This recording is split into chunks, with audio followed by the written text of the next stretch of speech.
நானுடைய நாமம் மகிமைப்படுவதாக. தொடர்ந்து நம்ம இன்னைக்கான வேத பகுதிக்குள்ள நம்ம போகலாம். மார்க் எழுதின சுவிசேஷம் 3ஆவது அதிகாரம் 7 முதல் 12 வரைக்கும் இருக்கிற வசனங்களை ஃபர்ஸ்ட் நம்ம தியானிப்போம். மார்க் எழுதின சுவிசேஷம் 3ஆவது அதிகாரம் 7 முதல் 12 வரைக்கும். இந்த இடங்கள்ல நிறைய இடங்கள்ல இருந்து, தூரமான இடங்கள்ல இருந்து இயேசுவை பார்க்கிறதுக்கு ஜனங்கள் வர்றாங்க.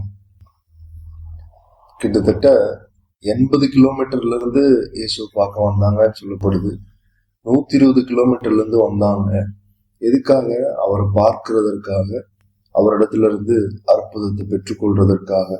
அவர் சுகமாக்குகிறார், நோய்களை குணமாக்குகிறார் அப்படிங்கிறத கேள்விப்பட்ட ஜனங்கள் அந்த அற்புதங்களை பெற்றுக்கொள்றதற்காகவும் அவரை பார்ப்பதற்காகவும் பல கிலோமீட்டர்ல இருந்து ஜனங்கள் வந்தாங்கன்னு வசனம் சொல்லுது. இன்னைக்கு ஒரு 120 கிலோமீட்டருக்கு தாண்டி போறது அப்படின்னாலே கொஞ்சம் கஷ்டம்தான். ஆனா அன்னைக்கே இயேசுடைய புகழை அறிந்தவங்க எப்படி அவ்வளவு தூரத்துல இருந்து வந்திருப்பாங்கன்னு தெரியல. ஆனா இப்படி எல்லாம் நம்பப்படுகிறது, 120 கிலோமீட்டர்ல இருந்து வந்திருக்காங்க அப்படின்னு. அப்படிப்பட்ட ஒரு பெரிய கூட்டத்தின் மத்தியில இயேசு ஊழியம் செய்து கொண்டிருந்தார். யாரெல்லாம் வந்தாங்களோ எல்லாத்தையும் ஆண்டவர் சுகமாக்குனாரு, அதிசயத்தை செய்தார். அவரை தொடுவதற்காக முயற்சி செய்தாங்க. அவர் பாதுகாப்பா ஒரு படகுல ஏறி உட்கார்ந்துட்டு அவங்களுக்கு அற்புதங்களை அதிசயங்களை ஆண்டவர் செய்து கொண்டு இருக்கிறாரு. அப்போ பிசாசு சொல்றான், நீர்தான் தேவனுடைய குமாரன் அப்படின்னு சொல்லும்போது ஏசப்பா அதட்டுறாரு. ஏன்னா ஒரு தப்பான இடத்துல இருந்து ஒரு நல்ல சாட்சி வந்தாலும் அது தப்பாதான் எண்ணப்படும் அப்படிங்கிற காரணத்தினால அந்த சாட்சியை ஆண்டவர் ஏற்றுக்கொள்ளல. நீ தேவனுடைய குமாரன் அப்படின்னாலே தெளிவா இயேசுதான், மேசியாதான் அப்படிங்கறது எல்லா ஜனங்களுக்கும் தெரிஞ்சிடும். அதனால இன்னும் நேரம் வரல, அவர் செய்ய வேண்டிய காரியங்கள் இன்னும் முடியல அப்படிங்கறதுக்காகவும் ஆண்டவர் அந்த பிசாசை அதட்டுறாரு. அதாவது இன்னும் செய்ய வேண்டிய வேலை இன்னும் முடியல அப்படின்னா, இயேசு சிலுவையில அறையப்பட்டு 3ஆவது நாள் உயிரோடு எழும்புறதுதான் ஆண்டவருடைய திட்டமா இருக்கு. இப்போ ஒருவேளை ஜனங்க அவரை மேசியா அப்படின்னு ஏத்துக்கிட்டாங்கன்னா ஒரு ராஜாவா கொண்டாட ஆரம்பிச்சிருவாங்க. அதுக்காக இயேசு இந்த உலகத்துக்கு வரல. ஒரு ராஜாவா கொண்டாடணும், எல்லா ஜனங்களையும் ஆளுகை செய்யணுங்கிறது அவருடைய இப்போது அவருடைய நோக்கம் இல்லை. சிலுவையில சாத்தான ஜெயிக்கணுங்கிறது தான் அவர் நோக்கமா இருந்ததுனால அதிகமா ஜனங்களுக்கிட்ட அந்த பிசாசுடைய வார்த்தைகள் போகாதபடி ஆண்டவர் பார்த்து கொண்டார். இப்போ யாரெல்லாம் அற்புதத்திற்காக, சுகத்திற்காக வந்தாங்களோ எல்லாரையும் ஆண்டவர் சுகப்படுத்துறாரு, எல்லாரையும் ஆண்டவர் குணப்படுத்துறாரு. நான் பேசுறது கேக்குதுங்களா? தெளிவா கேக்குதா? ஒரு லைக் சிம்பிள் போடுறீங்களா? ஆண்டவர் எல்லாத்தையும் சுகப்படுத்துறாரு. ஆண்டவர் எல்லாத்துக்கும் அற்புதம் செய்தாரு. இப்போ அதே இயேசு இன்னைக்கு சுகப்படுத்துறாரா அப்படிங்கிற கேள்வி நிறைய நேரங்கள்ல ஜனங்கள் மத்தியில வருது. இயேசு இன்னைக்கு சுகப்படுத்துறாரா? அன்னைக்கு ஆண்டவர் சுகப்படுத்தினாரு, அன்னைக்கு ஆண்டவர் அற்புதத்தை செய்தாரு, அதெல்லாம் அன்னைக்கோட முடிஞ்சிருச்சுன்னு ஒரு கூட்டம் சொல்லுது.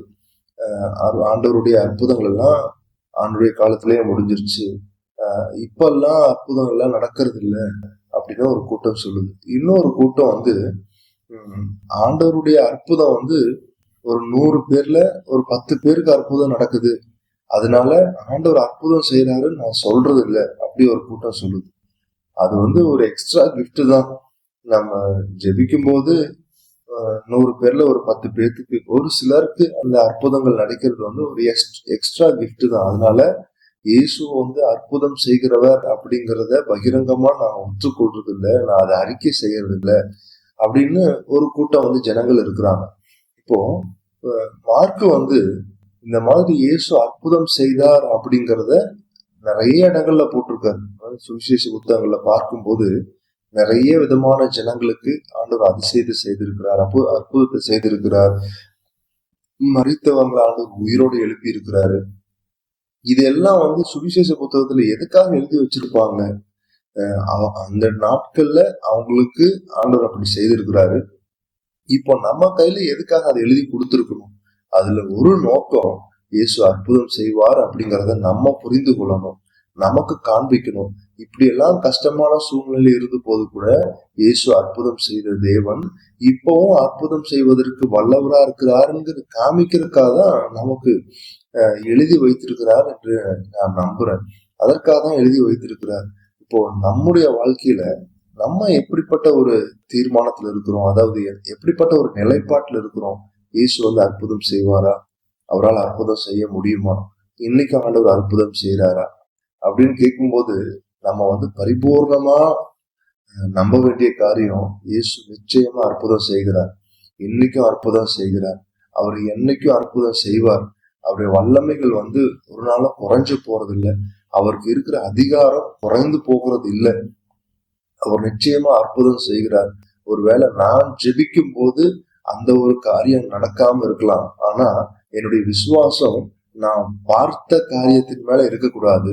நான் ஜெபிக்கும் போது நடக்காம இருந்த அந்த காரியத்தின் மேல இருக்கக்கூடாது.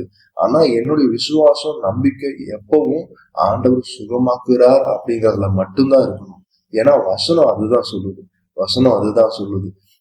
ஒருவேளை ஆரம்ப நாட்கள்ல நம்முடைய வாழ்க்கையில நாம ஜெபிக்கும் போது அதிசயங்கள்ல அற்புதங்கள் வந்து நடக்காம இருக்கலாம்.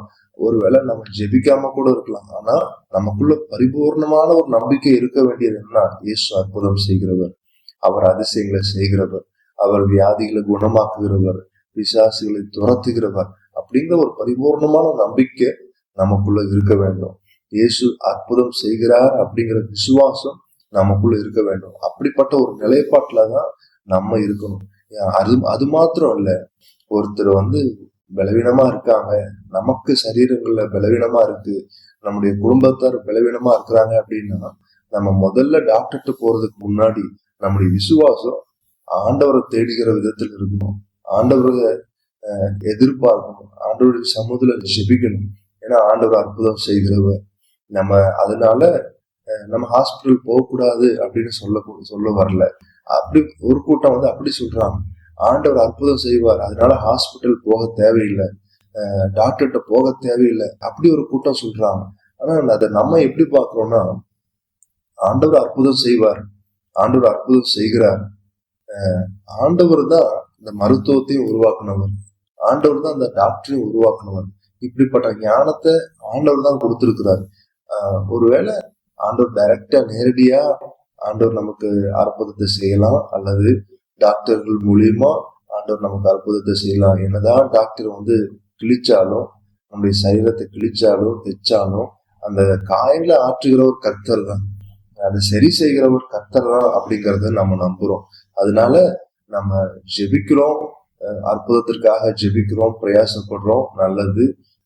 ஒருவேளை அப்படி ஜெபிச்சதுக்கு அப்புறம் நம்ம மருத்துவரை அணுகக்கூடிய ஒரு சூழ்நிலை வரும்னா அதையும் நம்ம செய்யறோம். ஏன்னா ஆண்டவர் அப்படியும் அவங்க மூலியமாவும் அற்புதத்தை செய்ய முடியும் அப்படிங்கிறத நம்ம நம்புறோம். அதனால இன்றைக்கு இயேசு வந்து அற்புதம் செய்கிறார். அவர் அற்புதம் செய்கிற தேவனா இருக்கிறார். அதுல எந்த ஒரு மாற்ற கருத்தும் இல்லை. ஒருவேளை நம்ம நம்முடைய நாட்கள்ல நம்முடைய சபையில இப்படி வசனத்துல சொல்லப்பட்ட மாதிரி பகிரங்கமான அற்புதங்கள் நம்ம கண்ணில் பார்க்காம இருக்கலாம், அல்லது நம்ம காதுல கேட்காம இருக்கலாம். ஆனா ஆண்டவர் அற்புதத்தை செய்யறது நிறுத்தல. அப்படி அற்புதத்தை செய்ய மாட்டார், இப்படிப்பட்ட காரியங்கள் நடக்காது அப்படிங்கிற ஒரு நிலைக்கு நம்ம வரவே கூடாது. நம்ம அதிகமா பாக்குறது இல்லையே, நம்முடைய நாட்கள்ல அதிகமா அப்படிப்பட்ட காரியங்களை கேட்கறது இல்லையே, அப்படிங்கிற காரணத்துக்காக அற்புதம் செய்யறது நிறுத்திட்டாருங்கிற ஒரு நிலைப்பாட்டுக்கு நம்ம வரவே கூடாது. அதாவது எசேக்கியா பிரான்சிஸ் ஐயா வந்து ஒரு வாட்டி சொல்லுவாரு, காக்கா வந்து கருப்பு கலர் தான் அப்படின்னு நமக்கு தெரியும், ஆனா வசனம் வந்து காக்கா சிவப்புன்னு சொல்லுச்சுன்னா நான் சிவப்புன்னு தான் நம்புவேன் அப்படிங்கிறாரு. காக்கா கருப்புன்னு உலகத்துக்கு தெரியும், ஆனா ஒருவேளை வசனம் காக்கா சிவப்பு அப்படின்னு சொல்லுச்சுன்னா சிவப்புன்னு தான் நம்புவேன் அப்படிங்கிறாரு. அதனால வசனம் என்ன சொல்லுதோ அதுதான் நமக்கு அஸ்திபாரமானது, அதுதான் நமக்கு ஆணித்தரமான காரியம்.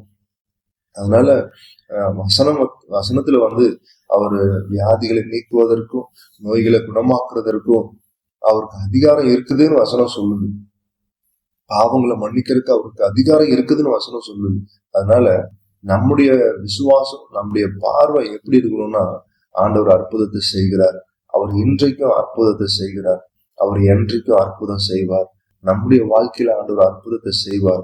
ஒவ்வொரு முறை நம்ம டாக்டர்கிட்ட போறதுக்கு முன்னாடி கூட ஆண்டவர் மேல இருக்கிற விசுவாசத்துல, நம்பிக்கையில அவரை எதிர்பார்த்து ஜெபிக்கிறது நல்லது.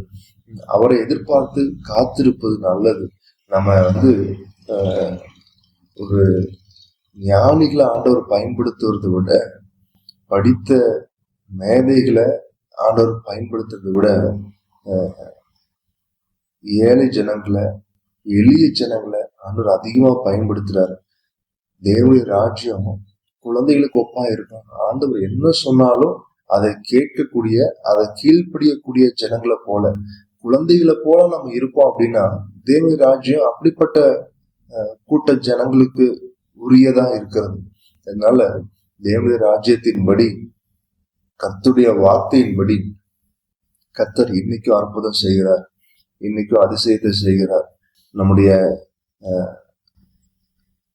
இந்த நாட்கள்ல கூட, நம்ம வாழ்கிற இந்த நாட்கள்ல ஒருவேளை நம்ம கண்கள் பார்க்கும்படி அற்புதத்தை செய்யாம இருந்தால் கூட, ஆண்டவர் அற்புதத்தை ஏதோ ஒரு இடங்கள்ல செய்து கொண்டிருக்கிறார்.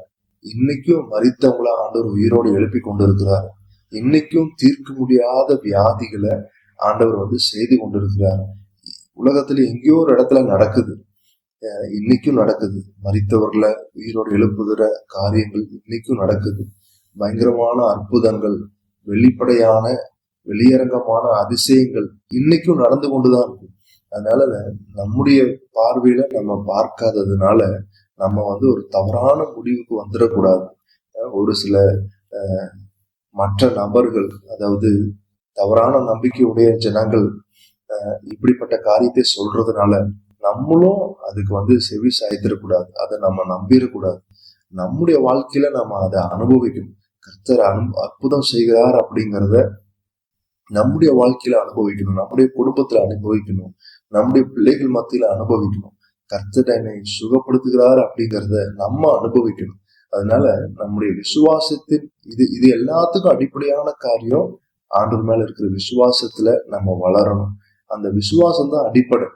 அந்த தேவன் கொடுத்திருக்கிற விசுவாசத்தின்படி கர்த்தருக்குள்ள ஒரு பெரிய நம்பிக்கையோட ஆண்டவர் அற்புதம் செய்கிற தேவன், என்னுடைய வாழ்க்கையில கர்த்தர் அற்புதத்தை செய்து கொண்டிருக்கிறார், எனக்கு தேவையான சுகத்தை கர்த்தர் கொடுக்கிறார், எனக்கு தேவையான ஆரோக்கியத்தை கர்த்தர் கொடுக்கிறார் அப்படிங்கிற ஒரு பரிபூர்ண நம்பிக்கையோட இருப்போம். கர்த்தர் தாமே நம்ம குடும்பத்துல இருக்கிற ஒவ்வொருவரையும், நம்மை சுற்றி இருக்கிற நம் பிரியப்படுகிற, நம் நேசிக்கிற பிள்ளைகள் ஒவ்வொருவரையும் அவருடைய தழும்புகளால் நம்மை குணமாக்குவாராக. நம்ம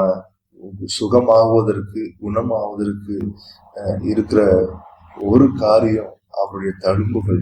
நான் சுகமாகணுங்கிறதுக்காக தான் அவர் எனக்காக காயப்பட்டார், அவர் எனக்காக ரத்தத்தை சிந்தினார். அந்த ஒரு காரியம் மாற்றவே முடியாது. இயேசு சிலுவையில மரித்ததற்கான ஒரு காரணம், நான் சுகமாகணும், அவருடைய தழும்புகளால் குணமானீர்கள் அப்படின்னு வசனம் சொல்லுது. அந்த வசனம் நமக்கு மருந்தா இருக்குது, அந்த வசனம் நமக்கு ஆதாரமா இருக்கு. இந்த வார்த்தைகளின்படி நான் சுகமா இருக்கணும்னு தான் கர்த்தர் விரும்புறார், நான் ஆரோக்கியமா இருக்கணும்னு தான் கர்த்தர் விரும்புறார். அதுதான் தேவனுடைய சித்தம். நான் வியாதியோடு இருக்கிறது தேவனுடைய சித்தம் இல்லை. இப்படிப்பட்ட பார்வை நமக்குள்ள உண்டாகும். ஒருவேளை நம்முடைய வியாதிக்கு மருந்து இல்லை அப்படின்னா கூட, என்னை சுகமாக்க வேண்டியது, என்னை சுகமாக்கக்கூடிய தேவன் என் கூட இருக்கிறார்.